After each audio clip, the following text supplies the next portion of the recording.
Hello dear learners. तो आपने हर जगह देखा होगा मैथ्स में कहीं x, कहीं एक्स स्क्वायर, कहीं एक्स क्यूब। जी हाँ, ये और कुछ नहीं, यही है पॉलिनोमियल्स। ठीक है, जिसका मतलब होता है पॉली प्लस नोमियल्स, यानी मेनी प्लस टर्म्स, यानी मेनी टर्म्स, बहुपद, बहुत सारे टर्म से मिला हुआ कुछ, इसी को कहते हैं पॉलिनोमियल्स। तो आज हम इस चैप्टर नंबर 2 पॉलिनोमियल्स इंट्रोडक्शन में यही देखने वाले हैं कि क्या है पूरे चीज है। ठीक है, तो आपने अगर 9th में पढ़ा भी नहीं है, सेम टॉपिक 9th में था चैप्टर नंबर 2 पॉलिनोमियल्स के नाम से ही, अगर उधर आपने नहीं भी पढ़ा है तो जो बेसिक चीजों की नीड होगी क्वाड्रेटिक पॉलिनोमियल को समझने में, क्योंकि इस क्लास 10th में हमको सिर्फ इतना ही करना है कि आपको पॉलिनोमियल्स, क्वाड्रेटिक पॉलिनोमियल्स के बारे में सब कुछ जानने ला है, जो कुछ भी है। ठीक है, और सिर्फ क्वाड्रेटिक नहीं, हम आगे चल के क्यूबिक भी पढ़ेंगे। क्यूबिक क्या, हम तो लीनियर के भी एग्जाम्पल करेंगे, तो कोई सा भी पार्ट छोड़ेंगे नहीं, ताकि आपको समझने में कोई भी दिक्कत ना हो। ठीक है, तो बेसिक टर्म्स क्या होते हैं, डिग्री क्या होती है, वहां से शुरू करेंगे। तो अगर आपने 9th क्लास नहीं भी पढ़ी है तो बिल्कुल मत घबराइएगा, ये आप चैप्टर और ये लेक्चर स्टार्ट से देखिए। जब ये पॉलिनोमियल्स का पूरा चैप्टर खत्म होगा तो मैं उम्मीद दिलाता हूं कि इस चैप्टर से और कहीं से बाहर से क्वेश्चन नहीं आएगा और कोई डाउट नहीं बचेगा। ठीक है, तो लेट्स स्टार्ट पॉलिनोमियल्स। पॉली का मतलब एक ये ग्रीक वर्ड है जिसमें जो बना है पॉली प्लस नोमियल से। पॉली का मतलब होता है मेनी, नोमियल्स का मतलब होता है सर टर्म्स। अब आप बोलोगे टर्म्स का मतलब क्या सर? ठीक है, नोमियल्स का मतलब होता है टर्म्स, टर्म्स का मतलब, तो टर्म्स ही पहला डेफिनेशन है। ठीक है, टर्म्स कुछ नहीं होता है, इसमें दो पार्ट होते हैं।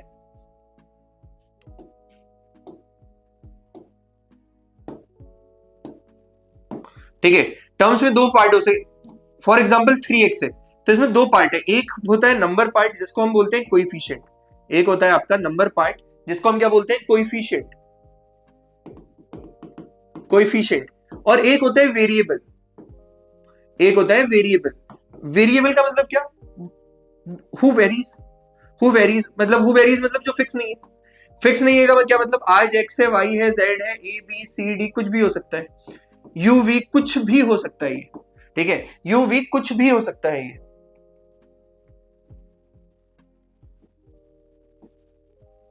ठीक है, तो 3x ये कैसा हो गया, एक ये हो गया एक पूरा टर्म। ठीक है, अब आप बोलोगे केवल केवल वेरिएबल है तो, ठीक है, एग्जांपल्स और लेते हैं, क्लियर कट समझ में आएंगी चीजें। मान लो केवल x लिखा हुआ है तो इसका कोएफिशिएंट क्या है, आगे लिखा हुआ नंबर पार्ट 1 है, कुछ नहीं है तो। ठीक है, 1 है। मान लो केवल और केवल नंबर लिखा हुआ है, अगर 2 लिखा हुआ है, ठीक है, तो 2 भी एक तरीके का क्या है, टर्म है। क्यों ऐसा, इसमें वेरिएबल पार्ट हिडन है। ठीक है, 2 अगर केवल लिखा हुआ है तो इसमें वेरिएबल पार्ट कैसे हिडन है, इसको लिख सकता हूं 2 into 1, 2 कुछ चेंज नहीं हुआ मन लगाने से, इंटू में 2 into 1 को मैं लिख सकता हूं x की power 0। Laws of exponent and power में पढ़ा होगा आपने, वेरिएबल, कोई भी वेरिएबल की पावर अगर 0 होती है तो उसको 1 बोलते हैं, यानी कि यहाँ पे वेरिएबल तो था लेकिन उसकी पावर कुछ थी। तो हमको यहां से समझ में आया कि ये जो वेरिएबल है इसकी पावर भी कुछ हो सकती है, एक्स स्क्वायर, x2 या कुछ भी नहीं भी हो सकता है, पावर्स भी हो सकती है। ठीक है, और यही क्राइटेरिया आगे चल के बनेगा आइडेंटिफिकेशन ऑफ पॉलिनोमियल का, जिसमें हम बताएंगे कि सर ये पॉलिनोमियल है भी या नहीं, ये इनकी पावर्स डिसाइड करेंगे, किसकी, वेरिएबल की पावर्स, किसकी, वेरिएबल की पावर्स। तो ये 3x स्क्वायर भी एक टर्म है, यानी 2 केवल एक टर्म है, 3 केवल एक टर्म है। ठीक है, ये स्टार मार्क इंपॉर्टेंट लगाना, आप 2 और 3 को टर्म कंसिडर करते हो। ठीक है, फिर एक्स स्क्वायर, एक्स क्यूब, ठीक है, मल्टीपल वेरिएबल वाले भी टर्म होते हैं, एक्स वाई जेड, ये भी एक टर्म है। ठीक है, वो अलग बात है कि हमको हमारी क्लासेस में केवल और केवल सिंगल टर्म, मतलब पॉलिनोमियल विद 1 वेरिएबल ही पढ़ना है, इसीलिए हम इन पे ध्यान नहीं देते हैं, इसीलिए हम इन पे ध्यान नहीं देते हैं, 1 वेरिएबल पढ़ना है इसीलिए। ठीक है, चलो आगे देखते हैं। एक्स स्क्वायर हो गया 3/2x क्यूब। ठीक है, यानी कि आगे लिखा हुआ नंबर पार्ट भी कुछ भी हो सकता है, जैसे मैंने बताया X Y Z A B C D U V कुछ भी हो सकता है, कोएफिशिएंट भी कुछ भी हो सकता है, फ्रैक्शन हो सकता है, ये डेसिमल हो सकता है 0.02, ये नेगेटिव इंटीजर हो सकता है। ठीक है, ये 0 तो नहीं हो सकता। ठीक है, ये क्या हो सकता है, और भी पॉजिटिव भी कोई फ्रैक्शन हो सकता है, 3/4 -0.8 बार, कुछ भी हो सकता है, कुछ भी हो सकता है। ठीक है, नंबर पार्ट होना चाहिए बस, उसको बोलते हैं कोएफिशिएंट वेरिएबल, यानी कि एक टर्म बनता है कोएफिशिएंट प्लस वेरिएबल के कॉम्बिनेशन से, इनको बोलते हैं टर्म। ठीक है, और on the basis of term कुछ क्लासिफिकेशन किए गए, किसके, पॉलिनोमियल के। ठीक है, कुछ क्लासिफिकेशन, ये बेसिक है। अब क्या, अच्छा पॉलिनोमियल होता क्या, मेनी टर्म्स ना, यानी कि सीरीज ऑफ टर्म्स, अगर ऐसे ही बहुत सारे टर्म को जोड़ दोगे तो पॉलिनोमियल बन जाएगा। तो देख लेते हैं उसको भी, क्या बन जाएगा, पॉलिनोमियल बन जाएगा। यानी पॉलिनोमियल की डेफिनेशन क्या होगी, सीरीज और चेन ऑफ टर्म्स। क्या होगा पॉलिनोमियल का मतलब, सीरीज और चेन ऑफ टर्म। तो इस स्लाइड में हमने यही समझा कि ये जो नाम लिखा हुआ है चैप्टर का, उससे क्या मतलब है, सीरीज और चेन ऑफ टर्म्स, सीरीज और चेन ऑफ टर्म्स। ठीक है, सीरीज और चेन ऑफ टर्म्स। ये देखिएगा सीरीज और चेन ऑफ टर्म्स यानी कि क्या, ठीक है, सीरीज और चेन ऑफ टर्म यानी कि क्या, जैसे कि अभी एक टर्म था, जोड़ देंगे तो अलग अलग बन जाएगा। एग्जांपल के लिए, ठीक है, 3x², ये एक सिंगल भी है तो भी क्या है, एक पॉलिनोमियल है। ठीक है, दूसरा 3x + 2x² माइनस 3/2y³, ये बहुत सारे टर्म जुड़ गए। यही है सीरीज और चेन ऑफ टर्म्स, बहुत सारे टर्म जुड़ के एक पॉलिनोमियल बनाते हैं, बहुत सारे टर्म जुड़ के एक पॉलिनोमियल बनाते हैं। ठीक है, अब सिंगल वेरिएबल का है तो मैं अलग अलग वेरिएबल ना यूज करके सारे एग्जांपल्स में सेम वेरिएबल यूज करूंगा। ठीक है, तो इसको कर देते हैं x³, इसको लिख देते हैं y³ minus y² plus y। ये भी बन गया सीरीज और चेन ऑफ टर्म। ठीक है, तो अलग अलग पॉलिनोमियल अलग अलग तरीके से जाना जाता है। ठीक है, अगर p ऑफ x लिखा है यानी कि polynomial with variable x, polynomial with variable x, with variable x, कोई एकदम स्टार्टिंग से पढ़ रहा है ना, उसको भी ये समझ में जरूर आएगा। ठीक है, क्योंकि कोई भी चीज छोड़ ही नहीं रहा हूं, बेसिक टू बेसिक लेके चल रहे हैं, जो भी चीजें नीडेड है। अगर p ऑफ y लिखा है, इसका मतलब क्या होता है, polynomial with variable y, polynomial with variable y, with variable y, polynomial with variable y।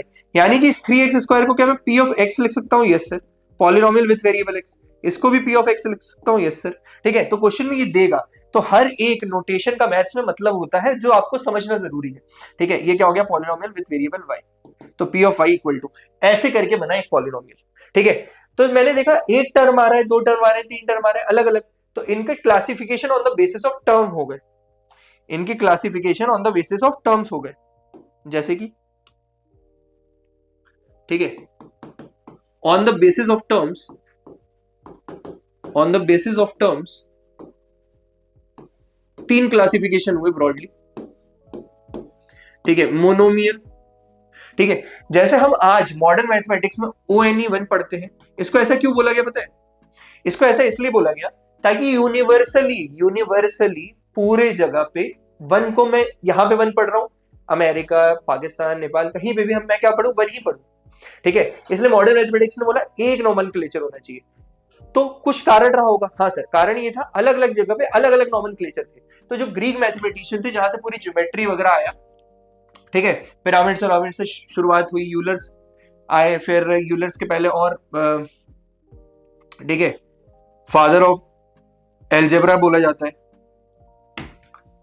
ठीक है, तो उन लोगों ने ग्रीक मैथ्स में, ये था मोनो, बाई, ट्राई, ठीक है, ट्राइंगल से ट्राई बना, ठीक है, क्वाड्रिलेटरल क्वाड, इसको बोलते थे 1 2 3 4, 5 को पेंट, ठीक है, 6 को हेक्सा, ठीक है, ऐसे ही सेप्टा, ऑक्टा, ये वहां का नॉमेनक्लेचर उस समय में चलता था।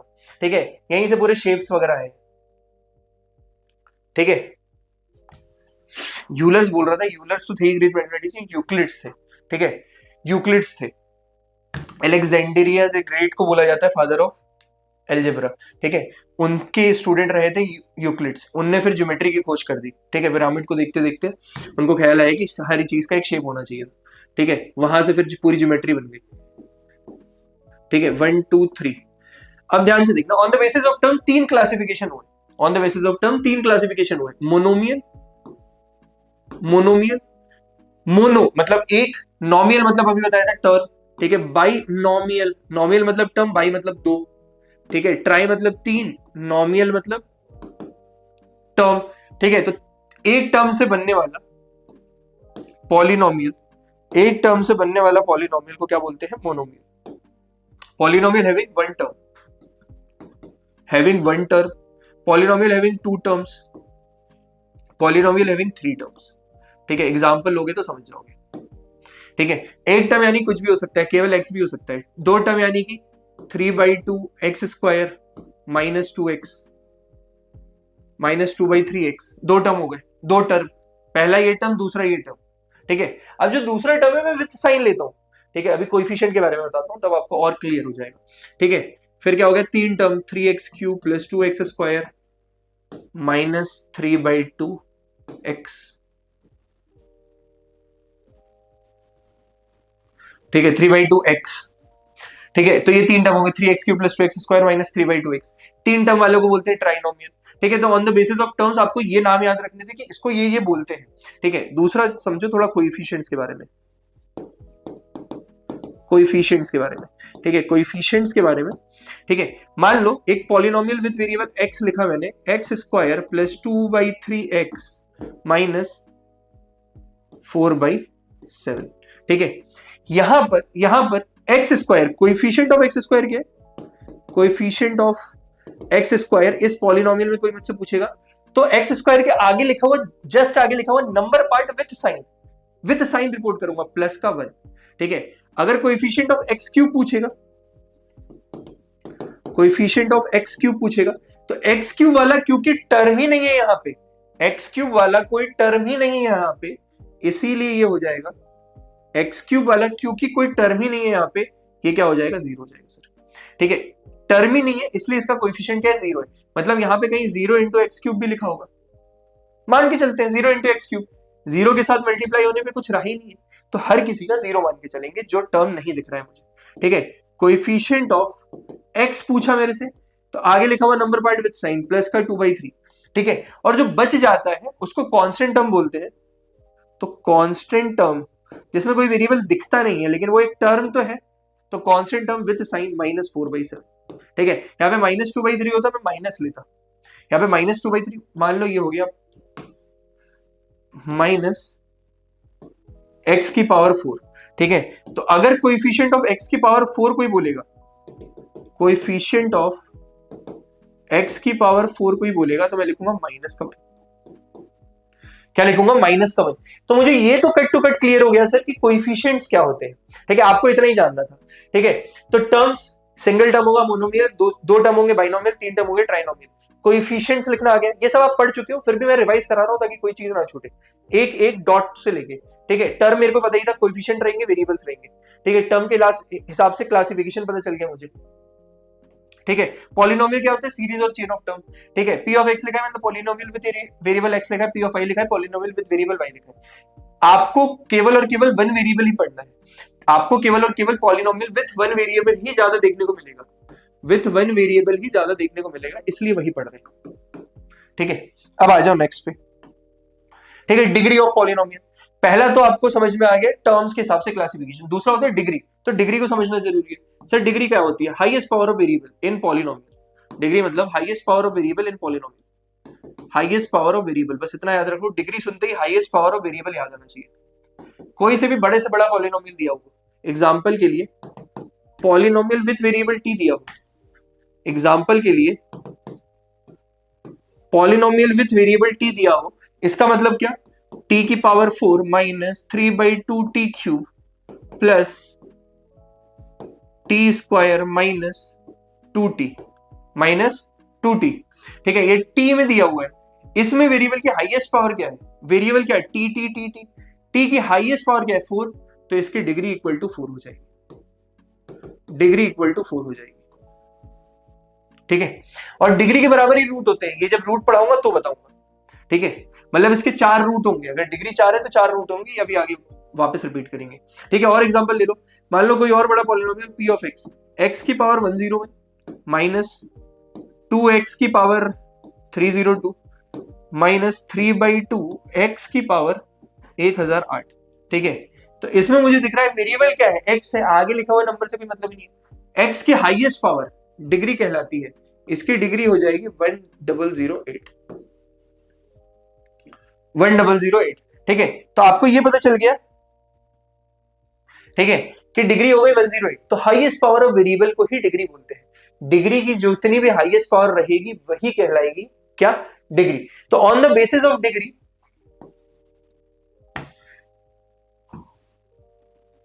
On the basis of degree,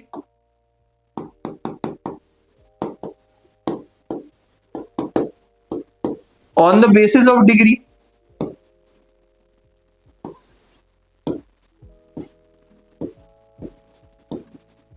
on the basis of degree क्या क्लासिफिकेशन होगा on the basis of degree? क्या क्लासिफिकेशन होगा आपका? पहला, दूसरा, तीसरा, चौथा भी लिख लो, ठीक है। पहला होता है लीनियर पॉलिनोमियल जिसकी डिग्री 1 हो। डिग्री कितनी हो? 1। लीनियर की 1 होगी डिग्री, यानी कि हाईएस्ट पावर ऑफ वेरिएबल क्या होगा? 1। एग्जांपल लूंगा तो समझ में आ जाएगा, यहां एग्जांपल ले लेते हैं, ठीक है। लीनियर क्वाड्रेटिक पॉलिनोमियल जिसकी डिग्री 2 हो, क्वाड्रेटिक पॉलिनोमियल। क्यूबिक पॉलिनोमियल जिसकी डिग्री 3 हो, ठीक है। By quadratic polynomial, by quadratic polynomial जिसकी डिग्री 4 हो, बाई क्वाड्रेटिक पॉलिनोमियल जिसकी डिग्री 4 हो, ठीक है। एग्जांपल के लिए एक्स क्वाड्रेटिक मतलब 2x स्क्वायर, ठीक है। क्यूबिक मतलब 3x क्यूब, ठीक है। वेरिएबल की हाईएस्ट पावर है ना, इस पूरे पॉलिनोमियल में वेरिएबल की हाईएस्ट पावर 3 आ गई, खत्म हो गया। बाई क्वाड्रेटिक x की power 4 plus 3x cube minus 2x, कुछ भी हो हाईएस्ट पावर क्या है? 4। इसमें भी कुछ भी ऐड कर दो, प्लस 2x माइनस 1, इसमें भी पूरे में क्या है? एक्स स्क्वायर प्लस एक्स, ठीक है। कुछ भी कर सकते हो आप, ठीक है। तो आपको ये दिख रहा है, अब इसमें टर्म पूछेगा तो 3 होंगे, इसमें भी 3 होंगे, लेकिन इसकी डिग्री कितनी? वेरिएबल की हाईएस्ट पावर 3, इसकी डिग्री कितनी? वेरिएबल की हाईएस्ट पावर 4, ठीक है। तो ऐसे क्लासिफिकेशन हुए। वापस देख लो, जिसकी डिग्री 1 उसको लीनियर पॉलिनोमियल बोला जाता है, जिसकी हाई डिग्री 2 उसको क्वाड्रेटिक पॉलिनोमियल बोला जाता है, 3 को क्यूबिक पॉलिनोमियल और 4 वाले को बाई क्वाड्रेटिक पॉलिनोमियल बोला जाता है, ठीक है। तो उम्मीद करता हूं यहां तक तो कट टू कट क्लियर होगा, ठीक है। अब जो डिग्री के हिसाब से क्लासिफिकेशन हुए ना, इन्हीं के रूट से जीरोस पढ़ना है, तो इसके लिए हमको जीरो समझना बहुत जरूरी है, ठीक है। जीरोस या रूट समझना बहुत जरूरी है, ठीक है। तो जीरोस और रूट्स कुछ नहीं होते हैं, रूट्स बोलो या जीरोस बोलो या सॉल्यूशंस बोलो, ठीक है, सारी चीजें एक ही हैं, ठीक है। या एक्स की वैल्यूज बोलो, एक्स की आप वैल्यूज बोलो, ये सारी की सारी चीजें क्या है सर? सेम है, ये कोई डिफरेंट नहीं है, ये सारी की सारी चीजें सेम है,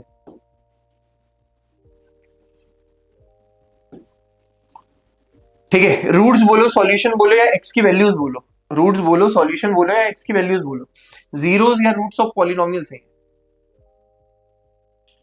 ठीक है। जीरोस बोलो, सॉल्यूशन बोलो या एक्स की वैल्यूज बोलो, ये जीरोस ऑफ पॉलिनोमियल्स है, ठीक है। तो इसको निकालते कैसे हैं? ये बोलता है अगर जीरोस मतलब एक्स की वो वैल्यूज, एक्स की वो वैल्यूज जहां पर पॉलिनोमियल की वैल्यू जीरो हो जाए, एक्स की वो वैल्यू जहां पे पॉलिनोमियल पर उस वैल्यूज को जब रखूंगा तो पॉलिनोमियल की वैल्यू जीरो हो जाए, ठीक है। पॉलिनोमियल की वैल्यू जीरो हो जाए, उन एक्स की वैल्यूज को ही मैं रूट्स या जीरोस बोल दिया करूंगा। इसका उल्टा देखें तो क्या हो गया? इसका उल्टा कि पॉलिनोमियल की वैल्यू को आप पहले ही जीरो कर दो, दोनों चीजें भी समझाने वाले एक एग्जांपल से, ठीक है। तब जाके जो एक्स की वैल्यूज निकलेंगी, तब जाके जो एक्स की वैल्यूज निकलेंगी वही तो रूट्स या जीरोस होंगी, रूट्स या जीरोस होंगी या कहलाएंगी, ठीक है। एग्जांपल से समझते हैं, एग्जांपल से समझते हैं। पहला एग्जांपल लेते हैं लीनियर पॉलिनोमियल का। लीनियर पॉलिनोमियल आप लोग करते भी आए और रूट समझाने का सबसे सिंपल तरीका होता है लीनियर पॉलिनोमियल, ठीक है। मैं क्या बोल रहा हूं? एक्स की वो वैल्यूज जो पॉलिनोमियल को जीरो बना दे उनको क्या बोलूंगा? Zero of the polynomial. P of x एक लीनियर पॉलिनोमियल का लिया मैंने, 5x माइनस 5, ठीक है। मैं क्या कर रहा हूं? मैं एक्स की वैल्यू 1 को बोल रहा हूं, क्या है ये? जीरो या रूट है। कैसे चेक करेंगे इसको? जब मैं पॉलिनोमियल में डालूंगा, यानी कि पी ऑफ 1, अच्छा वैल्यू निकालना मतलब पी ऑफ 1 निकालना, जहां जहां एक्स वहां वहां, मतलब एक्स की जगह रखा ना मैंने 1, तो वेरिएबल जो वेरिएबल है, जहां जहां पूरे पॉलिनोमियल में वेरिएबल आपको दिखेगा वहां वेरिएबल की जगह इसको पुट कर दो, वहां वेरिएबल की जगह इसको पुट कर दो, यानी कि क्या? जहां जहां एक्स वहां वहां मैं 1 पुट करने जा रहा हूं, क्या करने जा रहा हूं? 1 पुट करने जा रहा हूं। तो 5 × 5 माइनस 5, ये पॉलिनोमियल की वैल्यू जीरो कर दिया, ये होता है वैल्यू ऑफ पॉलिनोमियल। तो क्या हुआ? जब मैंने x इक्वल टू 1 रखा तो इसने p ऑफ x को यानी p ऑफ 1 को जीरो बना दिया। यही पहला डेफिनेशन थी जीरो की, कि x की वो वैल्यूज जो पॉलिनोमियल पे रखने पर पॉलिनोमियल को जीरो बना दे उनको जीरोस या रूट्स बोला जाता है, या सॉल्यूशन या x की वो वैल्यूज ही होती है, ठीक है। सब कुछ वही रहता है, रूट्स या जीरोस बोला जाता है, ठीक है। उल्टा क्या? उल्टा कहने का मतलब क्या करो, आप दूसरा तरीका है, पहले तो वैल्यूज पता है तो चेक करना पड़ेगा, ये चेक के लिए आसान है, ये वाला मेथड चेकिंग के लिए आसान है, ठीक है। लेकिन अगर कभी निकालना पड़े, ठीक है, सॉल्यूशन की बात करें, ठीक है, तो मैं क्या करूंगा, पॉलिनोमियल p ऑफ x दिया हुआ है 5x माइनस 5, मैं इसको डायरेक्ट जीरो से इक्वेट करूंगा, डायरेक्ट जीरो से इक्वेट करूंगा, ठीक है। और जो x की वैल्यू आएगी वो रूट या जीरो कहलाएगी। 5x इक्वल टू 5, माइनस का 5 ट्रांसपोज होके गया, प्लस का 5 बना, x equal to 5/5 1, x equal to 5/5 1, यानी कि x इक्वल टू 1 बना सर, x इक्वल टू 1 बना, इसका मतलब क्या, इसका मतलब क्या, x इक्वल टू 1 बना,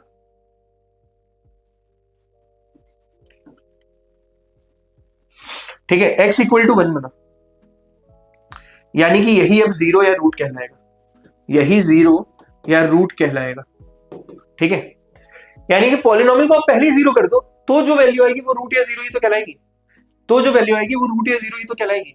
अच्छा, अब दूसरे कुछ इंपॉर्टेंट पॉइंट, रूट होते कितने,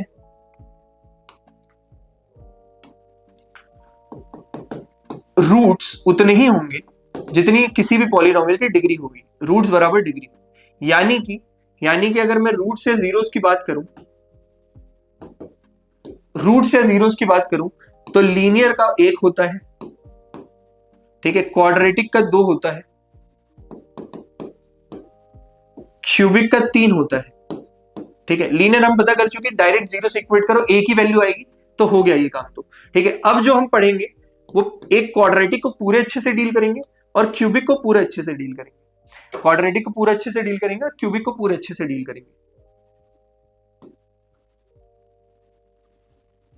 ठीक है, क्वाड्रेटिक और क्यूबिक को पूरे अच्छे से डील करेंगे, ठीक है। तो हमारा पूरा का पूरा मेन मकसद है क्वाड्रेटिक पॉलिनोमियल को पहचानना, ठीक है, standard form and coefficient of polynomial, standard form and coefficient of polynomial, अभी बस देखते हैं, ठीक है। तो क्वाड्रेटिक, तो मुझे क्या समझ में आया, क्वाड्रेटिक पहला शुरू करते हैं, क्वाड्रेटिक लीनियर यहां ले लिया था, quadratic polynomial, quadratic polynomial degree के हिसाब से वो पॉलिनोमियल होते हैं जिनकी डिग्री 2 हो, जिनकी डिग्री क्या हो, 2 हो, यानी कि इतने ही उनके रूट्स होंगे, यानी इतनी ही x की वैल्यूज निकलेंगी जो पॉलिनोमियल को रखने पर x की वैल्यू को जीरो बना रही होंगी, ठीक है। जो पॉलिनोमियल पर x की वैल्यूज रखने पर पॉलिनोमियल को जीरो बना रही होगी पूरी वैल्यू को, उन्हीं को रूट्स या डिग्री बोलेंगे, 2 होंगी, ठीक है। इन्हीं रूट्स को, अगर 2 रूट्स निकले, एक को मैं हमेशा अल्फा और एक को बीटा बोलूंगा, आगे चल के एक रूट को अल्फा एक रूट को बीटा, कोई नंबर होगा, असली में ये x इक्वल टू कुछ नंबर होगा, ठीक है। तो एग्जाम्पल के लिए ले रहा हूं, मान लो x इक्वल टू 1 आया तो इसको मैं अल्फा बोल रहा हूं, x इक्वल टू 2 आया तो 2 को मैं क्या बोल रहा हूं, बीटा बोल रहा हूं, एग्जाम्पल ये है बस, ठीक है। तो ऐसे अगर 2 वैल्यूज निकली तो उनको अल्फा बीटा रूट से डिनोट करूंगा मैं आगे चल के, ठीक है। क्वाड्रेटिक पॉलिनोमियल हो गया। अब क्वाड्रेटिक पॉलिनोमियल के standard form of coefficient of polynomial को जानना जरूरी है क्योंकि पूरी कहानी इधर ही डिपेंड करती है, ठीक है। तो क्वाड्रेटिक पॉलिनोमियल पहले ले रहा हूं, क्वाड्रेटिक पॉलिनोमियल, ठीक है। अगले में भी पूरा क्वेश्चन चलेगा, क्वाड्रेटिक पॉलिनोमियल चलेगा, उसके बाद हम क्यूबिक पे मूव ऑन करते हैं, ठीक है। क्वाड्रेटिक पॉलिनोमियल, अब भाई क्वाड्रेटिक पॉलिनोमियल है क्या, पूरा बता दिया अभी, ठीक है। इसका स्टैंडर्ड फॉर्म देखो, स्टैंडर्ड फॉर्म बोला गया, ये इस फॉर्म में हमेशा रहता है, ax square plus bx plus c के फॉर्म, ठीक है। क्योंकि पॉलिनोमियल जीरो से इक्वेट नहीं कर रहा हूं, जैसे ही आप किसी चीज को इक्वल टू जीरो कर देते हो वो पॉलिनोमियल इक्वेशन बन जाती है, यानी कि कोई ना कोई पॉलिनोमियल ही रहा होगा जिसको जीरो से इक्वेट करने पर इक्वेशन बनती होगी, बिल्कुल हाँ सर, ऐसा ही है, ठीक है। जीरो से इक्वेट कर दिया, इक्वल टू का निशान आ गया मतलब इक्वेशन आ गई, ठीक है। जब तक इक्वेशन नहीं है मतलब क्या है, वो पॉलिनोमियल है, ठीक है। अब देखो इसमें हाईएस्ट पावर ऑफ वेरिएबल क्या है, x यही दिख रहा है, हाईएस्ट पावर 2 है, इसलिए इसको क्या बोला गया, क्वाड्रेटिक बोला गया। मतलब इसमें बोला जाता है एक तो स्क्वायर्ड टर्म होना चाहिए, contains a squared term, contains a squared term, square term एक तो होना ही चाहिए, ठीक है। अगर इसमें बोला जाए coefficient of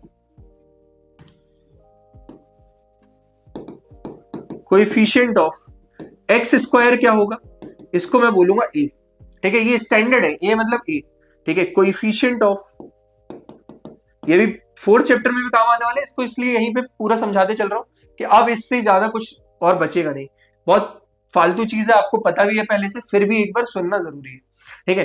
coefficient of x equal to b और कांस्टेंट टर्म को c, कांस्टेंट टर्म को सी बोलता हूं मैं हमेशा, ठीक है, ए बी सी, ठीक है। अब क्या होता है, क्वाड्रेटिक पॉलिनोमियल, ठीक है। अब इसके दो रूट्स आने चाहिए थे, रूट्स को, एक रूट को अल्फा एक रूट को बीटा बोला, ठीक है। अब ये रूट्स आते कैसे हैं, पहले तो मैंने बताया वैल्यूज अगर मुझे पता है तो मैं पुट करके देखता जाऊंगा, जैसे इधर किया था क्वाड्रेटिक में। अगर वैल्यू, इसमें एक वैल्यू थी जो पुट करके देखी आ गया जीरो तो जीरो बोल दिया, दो वैल्यूज होंगी, दोनों को बारी बारी से, एक बार रखूंगा x इक्वल टू 1, एक बार रखूंगा x इक्वल टू 2, दोनों में जीरो आ गया तो वो क्वाड्रेटिक सेटिस्फाई हो गई। तो ये तो चेक करने का तरीका है, मुझे कैसे पता चलेगा, तो मैं क्या करूंगा, डायरेक्ट जीरो से इक्वेट करूंगा। मैं क्या करूंगा, सॉल्यूशन निकालने के लिए x की वो वैल्यूज, वो रूट्स, वो जीरोस निकालने के लिए मैं किसी भी पॉलिनोमियल, क्वाड्रेटिक पॉलिनोमियल गिवन को जीरो से इक्वेट करके x की दो वैल्यूज तक पहुंचूंगा। अगर इसको मैंने जीरो से इक्वेट किया, ठीक है, यानी कि ax स्क्वायर प्लस bx, ठीक है, for finding root, for finding root, ठीक है, मैं क्या करता हूं, इस पूरे ax square plus bx plus c को जीरो से इक्वेट करता हूं, ठीक है। अब जो मेथड लगेगी जिससे इसके रूट्स निकलते हैं, जिससे इसके रूट्स या जीरोस निकलते हैं, इसकी मेथड को बोलते हैं फैक्टराइजेशन। जिस मेथड से क्वाड्रेटिक पॉलिनोमियल के रूट निकाले जाते हैं उसको बोलते हैं फैक्टराइजेशन, या फिर स्प्लिटिंग द मिडिल टर्म, या फिर स्प्लिटिंग द मिडिल टर्म, या फिर स्प्लिटिंग द मिडिल टर्म, ठीक है, स्प्लिटिंग द मिडिल टर्म। अब इसी को सीखना है बस, बाकी कुछ बचा नहीं है चैप्टर में, ठीक है। एक एग्जांपल लेंगे, सीखेंगे, खत्म करेंगे, ठीक है। और बाकी जैसे जैसा आता जाएगा, ये इसकी आपने प्रैक्टिस पूरी 9th में की है, ठीक है, और इससे ज्यादा कुछ जरूरी नहीं था 10th के लिए। स्प्लिटिंग द मिडिल टर्म या फैक्टराइजेशन से ज्यादा जरूरी कुछ है ही नहीं, ठीक है। फाइंडिंग रूट से जीरो, तो फैक्टराइजेशन या स्प्लिटिंग द मिडिल टर्म बोला गया, ठीक है। अब क्या करते हैं इसमें, इसी को समझना है बस, ठीक है। फैक्टराइजेशन में करेंगे क्या, तो यहां से दो वैल्यूज आती है रूट से जीरोस की, x इक्वल टू समथिंग आएगा, ठीक है, k1 आया, और x equal to something k2 आया। एक को मैं हमेशा अल्फा बोलूंगा, दूसरे को हमेशा बीटा बोलूंगा, यही दो इनके रूट्स या जीरोस कहलाएंगे, अल्फा एंड बीटा, ठीक है। ये स्टैंडर्ड नोटेशन है, अल्फा और बीटा स्टैंडर्ड नोटेशन है, ठीक है। आगे इसके रिलेशन x, अल्फा और बीटा के कोएफिशिएंट a b c के साथ बनते हैं। अल्फा और बीटा के रिलेशन, रूट्स या जीरोस के रिलेशन किसके साथ बनते हैं, a b c के साथ बनते हैं, इसलिए बार बार अल्फा बीटा कर रहा हूं, ठीक है। तो यहां तक तो ये होता है पूरा खत्म, ठीक है। एग्जांपल लेते हैं, x square minus 7x plus 10, ठीक है, एक्स स्क्वायर माइनस, ये क्वाड्रेटिक है, X square minus 7x plus 10, ठीक है। इसको अगर मैं जीरो से इक्वेट करूंगा तो जो मेथड फॉलो होने वाली वही है फैक्टराइजेशन। इसमें क्या करते हैं, एक्स स्क्वायर के कोएफिशिएंट 1 और कांस्टेंट टर्म को आपस में करते हैं मल्टीप्लाई, ठीक है, तो ये आ गया 10, ठीक है। इनके प्रोडक्ट को जो भी किया मैंने, ए और सी के प्रोडक्ट को ए इंटू सी किया तो एक प्रोडक्ट आया। इसको ऐसे फैक्टर्स में तोड़ना है जिसका प्लस या माइनस करने पर क्या दे दे, मेरे को क्या दे दे, बी दे दे, बी यानी कि माइनस का 7 दे दे विद साइन, बी दे दे विद साइन, ठीक है। तो प्रोडक्ट किया तो आया प्लस का 10, माइनस 7 चाहिए, करते हैं 10 1 जा 10, 7 कहीं से आ नहीं सकता, 5 2 जा आ सकता है। दोनों को अगर मैं माइनस दे दूं और जोड़ दूं, मतलब -5 -2, तो प्रोडक्ट में मेरे को क्या मिलेगा, ये मिलेगा, और ऐड करने पर क्या मिलेगा मेरे को, हमेशा माइनस का 7 मिलेगा, ठीक है। तो -5 -2, यही हुआ कि हमने इसको फैक्टर्स में तोड़ दिया, इसलिए इसका नाम बना फैक्टराइजेशन मेथड का, ठीक है। तो फैक्टराइजेशन तो इसलिए, और यही जो बीच वाला टर्म है आपका -7x, ये क्या होगा, दो टर्म्स में स्प्लिट हो जाएगा, -5 और -2। यही रीजन है कि इसको स्प्लिटिंग द मिडिल टर्म भी बोला जाता है, इसको स्प्लिटिंग द मिडिल टर्म भी बोला जाता है।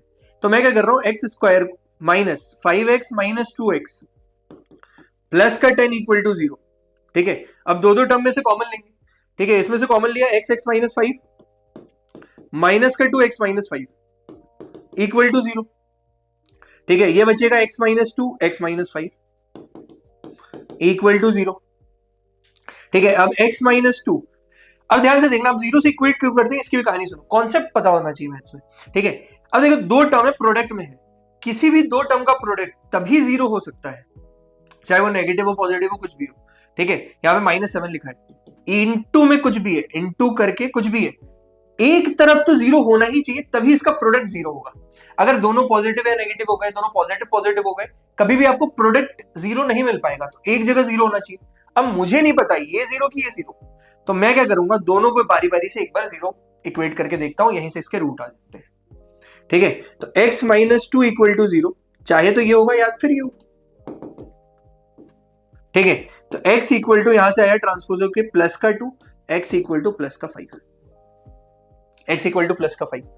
अगर आपको चेक भी करना है, अगर आपको चेक भी करना है ना, x minus two x equal to 2, तो आप इस पॉलिनोमियल में एक बार x इक्वल टू 2 रख के देखोगे, दूसरी बार x इक्वल टू 5 रख के देखोगे। जब आप ऐसा करोगे तो पूरी पॉलिनोमियल की वैल्यू जीरो आएगी। तो ये चेक भी हो जाएगा, ये चेक भी हो जाएगा कि सर इसके रूट्स केवल और केवल दो ही होंगे और वही ये दोनों होंगे। ठीक है, अब ये जो है ना, इसी को मैं अल्फा बोल रहा हूं और इसी को मैं बीटा बोल रहा हूं। इसका मतलब क्या, एक रूट अल्फा इक्वल टू 2 हो जाएगा मेरी वैल्यू, और बीटा इक्वल टू 5 हो जाएगा। हमेशा याद रखना, ये अल्फा बीटा अगले ही जब क्वाड्रेटिक पॉलिनोमियल आगे बढ़ेंगे और चैप्टर को बढ़ाएंगे तो ये बहुत ज्यादा काम आने वाले हैं, ये बहुत ज्यादा काम आने वाले हैं। ठीक है, X square minus 7x plus 10 equal to 0। अब ये जीरो है, इसकी चेकिंग भी नॉर्मल आराम तरीके से हो सकती है। बस आपको ये निकालने से मतलब होना चाहिए, आपको फैक्टराइजेशन स्प्लिटिंग का मिडिल टर्म आना चाहिए, क्योंकि एक चैप्टर है क्वाड्रेटिक। ठीक है, क्वाड्रेटिक इक्वेशन चैप्टर नंबर 4, उसमें तो पूरा पूरा ही काम आने वाला है। ठीक है, उसमें कुछ और है ही नहीं। ठीक है, तो जो आप पढ़ रहे हो अब लिंक पे चलेगा, रिवीजन छोड़ना नहीं है। ठीक है, अब देखिए जरा आप, ठीक है देखिए, तो x square minus 7x plus 10, ये पॉलिनोमियल मैंने लिख दिया। मैंने इसके दो रूट्स निकाले, x इक्वल टू 2 और x इक्वल टू 5। अब जब मैं इसको पॉलिनोमियल p ऑफ x में पुट करूंगा, यानी कि p ऑफ 2 पुट करूंगा, 2 का स्क्वायर माइनस 7 इंटू 2 प्लस का 10, ये जीरो ही देगा क्योंकि ये जीरो ऑफ पॉलिनोमियल है। 4 माइनस 14 प्लस 10, 14 माइनस 14 जीरो। ठीक है, यानी कि ये जीरो था x इक्वल टू 2 वैल्यू। आप कितने तीन रूट्स आएंगे क्यूबिक के, उसको तीनों को बारी बारी से रख के देखना, वो वैसा ही होगा। यही होता है जीरो ऑफ पॉलिनोमियल का बेसिक मतलब। ठीक है, और जीरो कितने, जितनी उसकी degree. p equal to 5, X square minus 7x plus 10, यानी कि जहां जहां x वहां 5 पुट कर दो, माइनस 7 इंटू 5 प्लस 10। ये जीरो को मतलब क्यों बता रहा हूं, क्योंकि इसमें क्या करेगा, अब एक वैल्यू हटा देगा, 7 की जगह k लिख देगा, बोलेगा x इक्वल टू 5 इसका रूट है और k की वैल्यू निकालो। तो मैं क्या करूंगा, x की जगह, रूट का बेसिक मतलब मुझे तो पता है ना कि इसको जब मैं पॉलिनोमियल में रखूंगा तो पॉलिनोमियल की वैल्यू को क्या करेगा, वो जीरो बनाएगा। ये तो अभी चेक कर रहे हैं, जीरो बनाएगा। तो जैसे ही जीरो रखूंगा, इक्वेट करूंगा, k की वैल्यू आ जाएगी। ठीक है, तो क्वेश्चन कैसे भी घुमा के दे, आपको बेसिक मतलब पता होना चाहिए। अभी बेस रिवीजन के लिए हम जब क्वेश्चन करेंगे ना, तो आपको कट टू कट चीजें क्लियर हो जाएंगी। ठीक है, 25 माइनस 35 प्लस 10।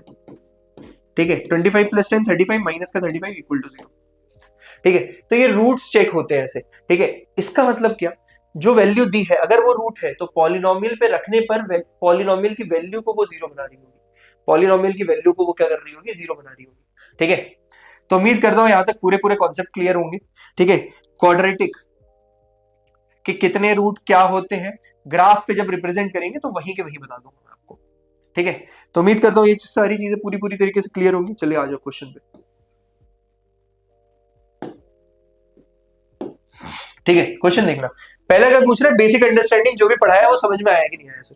ठीक है, द डिग्री ऑफ पॉलिनोमियल, इसकी डिग्री क्या होती है, डिग्री का मतलब क्या, highest power of variable. Variable की हाईएस्ट पावर देखो, x की हाईएस्ट पावर यहाँ पे 4 दिख रही है, x की हाईएस्ट पावर यहाँ पे 4 दिख रही है, x की power 4 minus x square plus 2 लिखा हुआ है, x की power 4 minus x square plus 2 लिखा हुआ है पॉलिनोमियल। ठीक है, वेरिएबल की हाईएस्ट पावर क्या है, 4 है, तो ऑप्शन क्या हो गया, बी हो गया, ऑप्शन बी हो गया 4 आंसर। ठीक है, the zero of this are, zero निकालना है, दो वैल्यू दी है। हाँ सर, दो ही आनी चाहिए थी, दो ही क्यों, क्योंकि वेरिएबल की हाईएस्ट पावर क्या है, 2, जितनी डिग्री उतने रूट, और 2 डिग्री है यानी कि कैसा पॉलिनोमियल, क्वाड्रेटिक, सब कुछ लिंक होना चाहिए आपके दिमाग में। ठीक है, तो इसको जीरो से इक्वेट करेंगे, एक्स की दो वैल्यूज आएंगी फैक्टराइजेशन से, वही दो वैल्यू आंसर है। ठीक है, चलो ये भी करके देख लेते हैं, कुछ है ही नहीं। ठीक है, तो आपको इक्वेशन दी हुई है,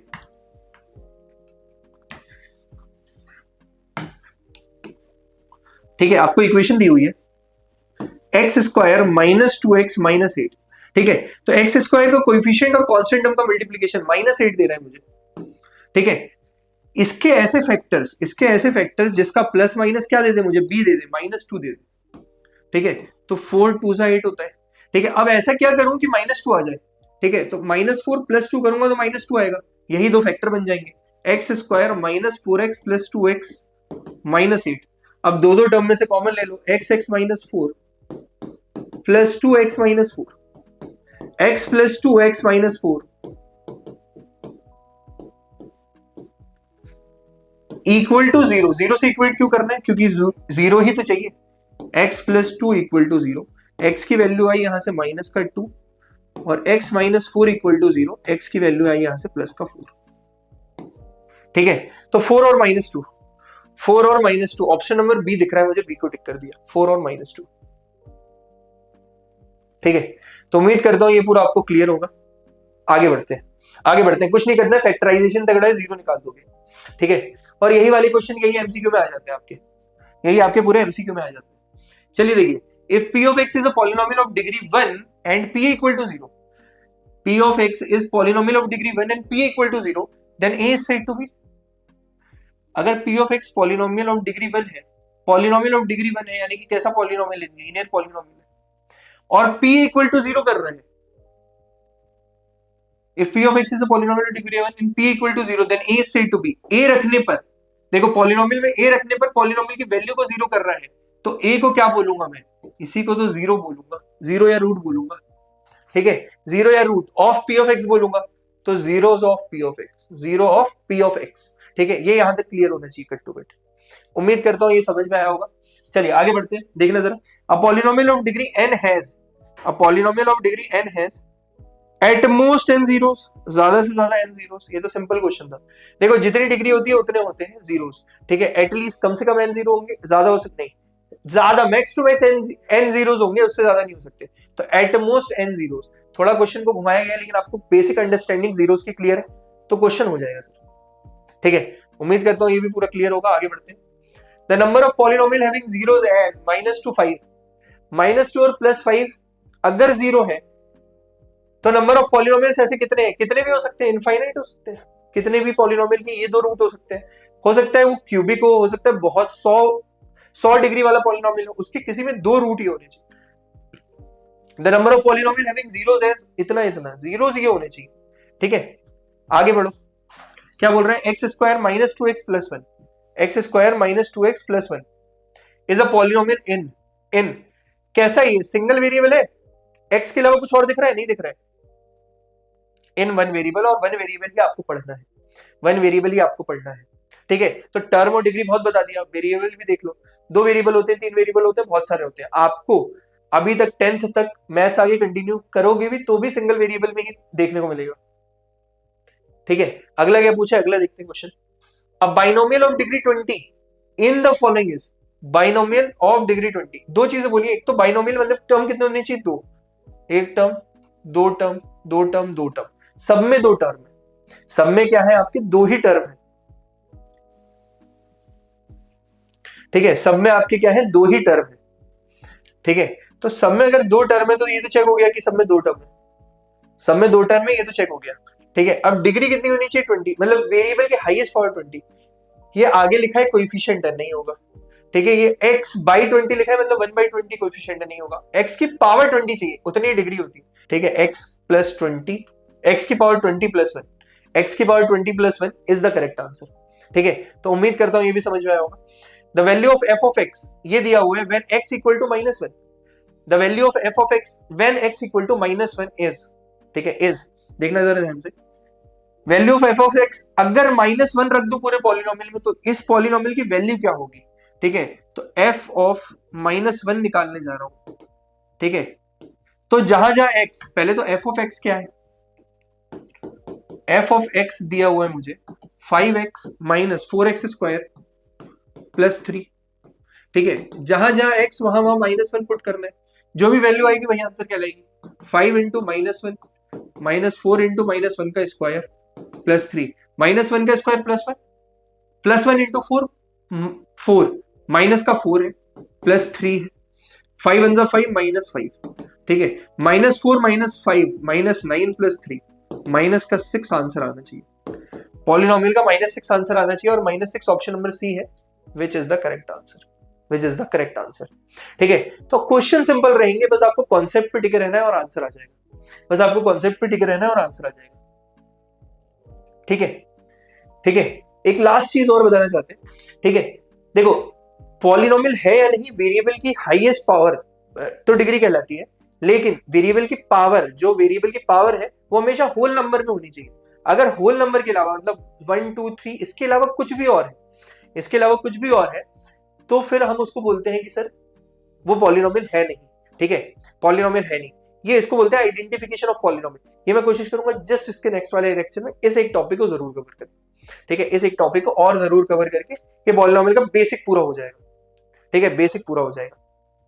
ठीक है, तो देखो जैसे ही इसी के साथ हमारा पूरा लेक्चर खत्म होता है। जैसे कि आपने देखा कि पॉलिनोमियल्स बहुत सारे छोटे छोटे टर्म्स में मिलते हैं। ठीक है, मोबाइल में भी बहुत सारी चीजें रहती हैं जिनको जानने के एक पूरा कंबाइंड फॉर्म ऑफ मोबाइल बनता है। हर कोई भी चीज आप देख लो वो असेंबल होकर छोटे छोटे पार्ट रहते हैं तब जाके बनती है। वैसे ही हमारे पॉलिनोमियल है जो छोटी छोटी टर्म से मिलकर बनता है। तो उम्मीद करता हूं पॉलिनोमियल का पूरा बेसिक क्लियर होगा। जिसने 9th पढ़ी है नहीं पढ़ी है, यहां से अगर आप एक लेक्चर देख रहे हो तो कट टू कट सारी चीजें क्लियर है। ठीक है, तो ऐसे ही और इंटरेस्टिंग वीडियोस और डीपली जानने के लिए कॉन्सेप्ट्स को आज ही फ्यूके ऐप डाउनलोड करें। Don't forget to like and subscribe our YouTube channel. Thank you.